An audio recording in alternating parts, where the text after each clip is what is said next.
అయ్యో! అయ్యో! అయ్యయ్యో! ఒక మందు బాబులకనేదైతే ఒక బ్యాడ్ న్యూస్ అనేదైతే వచ్చింది. బీర్లు ఎన్నున్నా సరే అందులో కేఫ్ బీర్లు వేరు.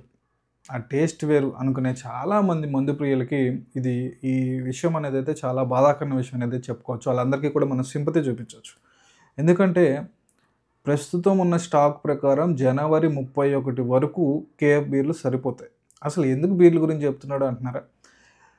కేఎఫ్ బీర్లు ఏదైతే ఉందో అవి మనకి ఇంక నుంచి సప్లై చేయనది అనేదైతే తెలుస్తుంది. అంటే ప్రభుత్వానికి కొన్ని డిమాండ్స్ అనేదైతే కేఎఫ్ బీర్ల సంస్థ అనేదైతే అడిగింది. సో, అంటే రేట్లు పెంచుకోవడానికి అలా కొన్ని ఏయో అడిగింది. సో, వాటికి ప్రభుత్వం అనేదైతే రేట్లు పెంచడానికి అంగీకరించలేదు. సో, దానివల్ల ఏమైందంటే కేఎఫ్ బీర్లు అనేదైతే ఇంక మేము తెలంగాణ ప్రభుత్వానికి ఇవ్వమన్నట్లుగా ఆ సంస్థ అనేదైతే ప్రకటించింది. ప్రభుత్వం కూడా ప్రకటించింది.